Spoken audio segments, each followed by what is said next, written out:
깊은 산속 그곳에는 오랜 세월 동안 전해 내려오는 전설이 있었다. 한적한 마을의 어귀를 지키고 있는 오래된 숲속에는 구미호가 산다는 이야기였다. 그 구미호는 인간의 모습으로 둔갑해 사람들을 홀리고 그들을 유혹한 뒤 심장을 빼앗아 간다는 무서운 전설이었다. 마을 사람들은 그 이야기를 어릴 적부터 들어왔고 아무도 그 숲에 가까이 가지 않았다. 그러나 사람들 사이에선 그저 옛날 이야기일 뿐이라는 생각이 퍼져 있었다. 아무도 실제로 구미호를 본 적이 없었기 때문이다. 태연은 마을에서 태어난 젊은 청년이었다. 그는 산속의 전설을 믿지 않았다. 어린 시절부터 마을 사람들에게 들었던 구미호 이야기는 단지 미신에 불과하다고 여겼다.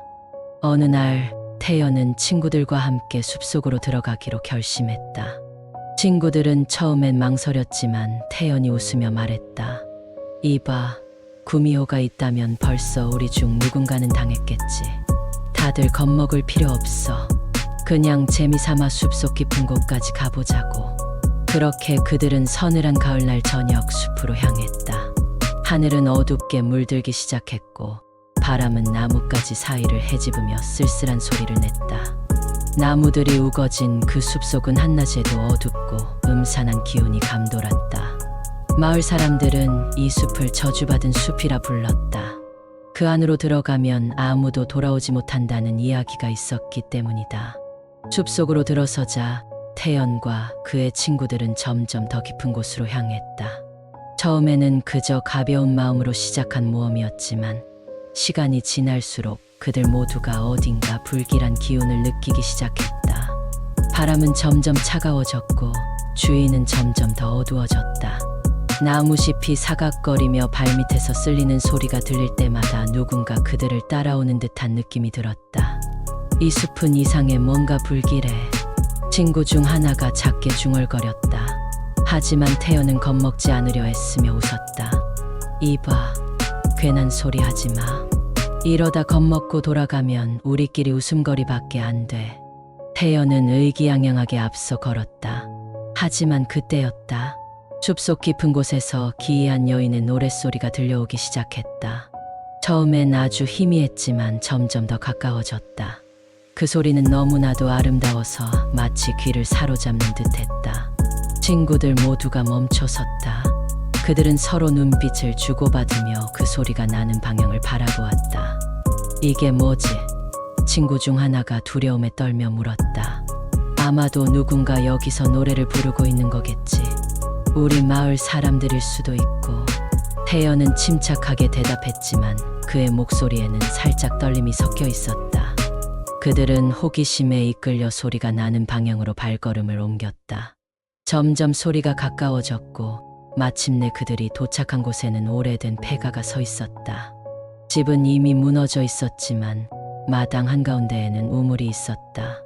그리고 그 우물 옆에는 한 여인이 서 있었다. 그녀는 고운 한복을 입고 있었고 긴 머리카락이 바람에 흩날리고 있었다. 누군가 여기 사는 사람이 있었나? 태연이 중얼거렸다. 그의 친구들도 말을 잃은 채 그 여인을 바라보았다. 그 여인은 그들을 향해 천천히 고개를 돌리며 미소를 지었다. 그녀의 얼굴은 너무나도 아름다웠다. 마치 꿈속에서나 볼 법한 얼굴이었다. 태연과 그의 친구들은 그 미소에 홀린 듯 그녀에게 다가갔다. 여기서 뭘 하고 계신가요? 태연이 물었다. 그 여인은 부드러운 목소리로 대답했다. 길을 잃으신 건가요? 이곳은 위험한 곳이에요. 하지만 잠시 쉬었다 가세요. 마실 물이라도 드릴까요? 그녀는 다정하게 말하며 그들을 우물 옆으로 이끌었다. 태연은 뭔가 이상한 느낌을 받았지만 그 여인의 목소리는 너무나도 따뜻하고 매력적이었다. 그는 친구들과 함께 그곳에 자리를 잡고 앉았다. 여인은 우물에서 물을 퍼올려 그들에게 건넸다. 그 순간 태연은 알 수 없는 차가운 기운을 느꼈다. 그녀가 건네준 물을 바라보니 그 물은 투명하지 않고 희미한 붉은빛을 띠고 있었다. 태연은 얼어붙은 듯한 기분으로 물을 내려다봤다. 그리고 그때였다. 여인의 미소가 사라졌다. 그녀의 눈은 금세 차갑고 무표정한 얼굴로 바뀌었고 입가에는 기괴한 미소가 서렸다. 태연은 본능적으로 두려움을 느꼈지만 이미 늦었다. 그 여인은 한순간에 흉측한 모습으로 변했다. 긴 손톱이 날카롭게 변했고 얼굴은 어두운 그림자에 덮여 구미호의 본 모습이 드러났다. 너희들은 내 손님이야, 어디 가려고. 그녀의 목소리는 낮고 섬뜩했다. 그 순간 태연과 그의 친구들은 모두 몸이 얼어붙은 듯 움직일 수 없었다. 구미호는 웃으며 한 친구에게 다가갔다. 그녀는 그의 얼굴을 쓰다듬으며 날카로운 손톱을 그의 가슴에 댔다. 너희들 중 누구부터 심장을 빼앗아 갈까? 태연은 공포에 질린 채 소리를 지르려 했지만 목에서 아무 소리도 나오지 않았다. 그는 그저 몸을 움직이려 발버둥 쳤지만 전혀 움직이지 않았다. 그때 친구 중 하나가 비명을 질렀다. 구미호가 그의 가슴을 손톱으로 가르고 있었기 때문이다. 피가 뚝뚝 떨어졌고 그 친구의 눈동자는 점점 빛을 잃어갔다. 안 돼. 제발 멈춰. 태연은 간신히 소리쳤지만 구미호는 비웃기만 했다.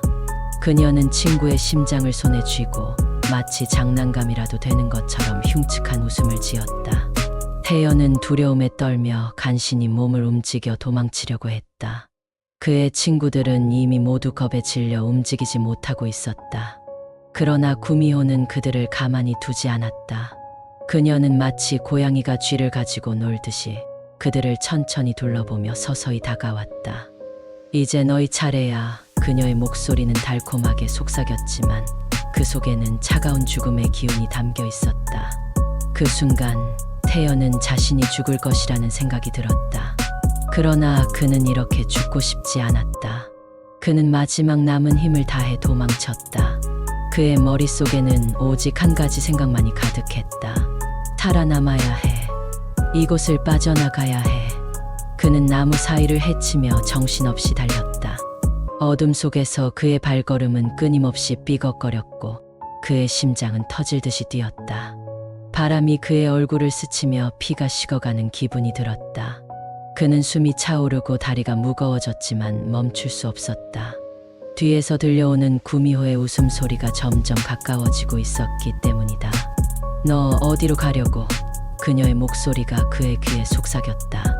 마치 바로 등 뒤에서 들리는 것 같았다. 태연은 그 목소리에 온몸이 굳어졌지만 필사적으로 앞을 향해 뛰었다. 그의 앞에 밝은 빛이 보였다. 그것은 숲속을 뚫고 나온 달빛이었다. 그가 숲을 빠져나가기 직전 구미호의 손이 그의 어깨를 덮쳤다. 날카로운 손톱이 그의 피부를 파고들었다. 그 순간 태연은 죽음을 직감했다. 그는 소리치며 몸부림쳤지만 구미호의 힘은 인간의 것과는 비교할 수 없을 정도로 강력했다. 그녀는 그의 목을 조르며 미소를 지었다. 너도 내 것이 될 거야.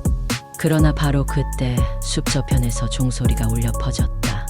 구미호는 그 소리에 순간 멈칫했다.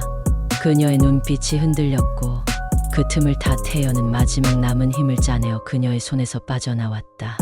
그는 숲 밖으로 달려나가면서 쓰러졌고 그제야 정신이 끊어졌다. 다음 날 아침 태연은 마을 사람들에 의해 발견되었다. 그는 가까스로 목숨을 건졌지만 그날의 공포는 그의 기억 속에 깊이 새겨졌다. 친구들은 그를 두고 사라졌고 다시는 돌아오지 않았다. 태연은 그 이후로 절대 숲속으로 들어가지 않았다. 그는 구미호의 전설이 단순한 이야기가 아니었음을 깨달았다. 구미호는 여전히 그 숲속 어딘가에 남아 있었고 그녀는 인간의 심장을 빼앗아 영혼을 사로잡는 악몽 같은 존재였다.